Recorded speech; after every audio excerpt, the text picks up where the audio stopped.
Hello and welcome to Truckers World for another video. It's been quite a long time since I put a video on, mostly because I've just not had the time and I've been a bit lazy. Simple as that, really.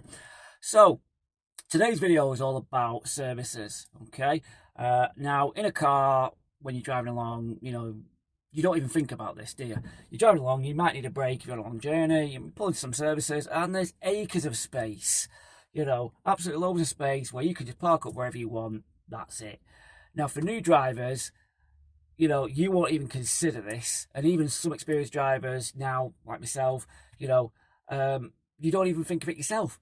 But for HGV drivers, depending on the time, the circumstances, and obviously the service station itself, you might think you're going to pull in there when you need a break. You're doing all the rules. You're following all the rules. Everything's fine. You think, right, go for a break now. You're going in there. And guess what? There's no spaces available.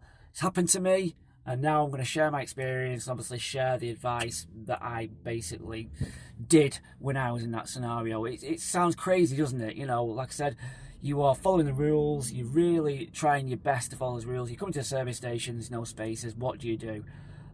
Okay, my scenario, it was about a good month ago now, easily, maybe longer. It was absolutely lashing it down with rain, really bad weather on a Monday. I think I had about 50 minutes driving that I'd already done, coming from Wigan to Coventry. And you think it's not going to be that much of a journey, really. Obviously, I'm not using the toll road, so I'm going on the left-hand side of the M6, always busy on there. Normally, though, what are you looking at? What, 2.5 hours, maybe 2 hours 50? You kind of believe that you're going to make it. Anyway, it was cutting it fine, a lot of traffic on the way down there, and I thought I'm going to have to take a break somewhere along the line. Got closer and closer, and I figured that, right, I think it was Stafford, a little bit too close. I thought I'll go for Hilton Park. Okay, many of you drivers out there might know it. I've never stayed at Hilton Park before, never gone there. It's not the biggest service station, but yet when you look on the map, it doesn't look too small either. You do think, you see a couple of spaces if you look on the map and you think, yeah, you'll be fine. Went in there, and literally when you go into the service station, you see diagonal parked vehicles on your right, and on your left there's kind of a couple of spaces adjacent to each other. Further down the line, coaches can go there as well, but it's not ideal. It's not like a lot of space to even reverse. No spaces when I went in. Absolutely lashing it down. I even tried to pull in and actually drive into a space. That was never going to happen. Wishful thinking. So back out again, and I waited a couple of minutes. Thought, what the hell am I going to do here? And I'm facing downwards, and I was panicking. There's no other way of saying it. I was absolutely panicking. I thought, I can't stay here. I've had a 15-minute break already, but I needed a half-hour break. The next service station I wasn't probably going to make because the traffic was so bad. I thought, I'm not going to risk it. So what I decided to do, obviously, drive along. I pulled a sharp right turning. I'm not too sure whether cars and trucks were allowed on that road, but that being said, I did see some more trucks go down there. And as I went along, basically, you're looking for the next possible space. It might not be safe or legal, if you will, but you're looking for any space where vehicles can get past and you can simply just park on the side, on a curb, whatever. That's what I did. Right on the one side, I think the hotel was on the left. I gauged it. I looked at all around me. Vehicles could still pass me. It was one way. And I thought, I'm going to have to go here. That's it. I've got no other choice. Now, I did see some vehicles come past me. And when I say vehicles, I'm talking about HGVs. They went into the car, actually, area. And they had it break there. There was one truck that came into the service station, and then he went into the petrol area, didn't put any petrol in, just basically pulled into the petrol area on the left. I didn't know you could do that. And he had that break there. You've got to do what you've got to do.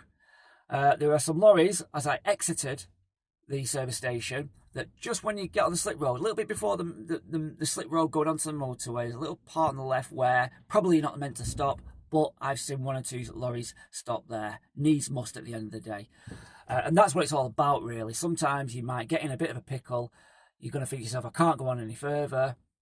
I'm going to have to just stop. And you're going to find the next possible best space you can make. That's how it is. And that was my experience. But I just wanted to share this with every driver out there, especially newbies. It's something you might not think about. I know from what I've read, you can actually drive past your driving hours, 4.5 hours. I don't know if it's an hour or an hour and a half to get to a next service station. But again, you don't really want to open up a can of worms, do you? You don't want to then print it out, write on the back, obviously, the reasons why, then getting pulled into the office, explaining, maybe have to sign a document, obviously, for an infringement in any case. You just don't want to be doing that, really, unless you absolutely have to. Obviously, I've considered before actually stopping on the motorway on the hard shoulder. That's a big no-no. Big no-no. Don't ever do that. You know, so if you do have to go past your driving hours, then you have to do that, and just make sure you get a print out right on the back, the reason why, that you couldn't find a safer place. But for me and a lot of other drivers out there, we don't want the red tape of having to do all that. So, yeah, something to think about when you're on those long journeys. Try and be prepared. I thought I was prepared enough. Obviously, I checked out a service station, but the Hilton Park, where I stay, where I had a break, is kind of small. So if you think you're not going to make it, try and have a good look at a service station that's going to be fairly big. And the majority of the time you will get a space. However, obviously on this occasion, and it was only maybe 4 o'clock, I struggled to get a space. And just obviously on an end note for this video, you also have to consider in the week, Monday to Thursday, especially Monday to Thursday, around 4 o'clock-ish, service stations do get busy, because obviously you've got a lot of the trampers there. They've been up since 6 o'clock in the morning, or whatever the time, 5 o'clock in the morning. They've ended their shift nice and early, and they've all getting spaces on them service stations. So again, I've been at places before on the evening, coming back from a journey, maybe 8 o'clock in the evening, 9 o'clock, maybe a little bit later, and I thought, I need a break, there's been an accident on the road, I'm going to take a break now for 15 minutes or whatever.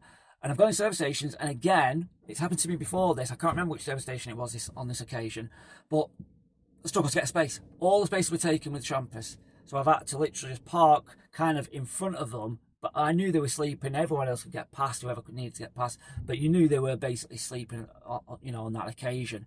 So be wary which service stations you're staying at, and also what time you're going to be in there, because yeah, it can be tricky. It can be tricky. Anyway, there you go, another tip. I hope you've enjoyed the video. Hopefully going to get a couple more on as well going forward. Also, I've been driving 3 years on class 2, 2 years on class 1, so I'm going to do a bit of a kind of like review on that as well, about obviously how I feel and all that kind of thing, about my feelings about the industry and my experience as well going forward. So yeah, look out for that one. Anyway, thanks for watching, and keep on trucking out there.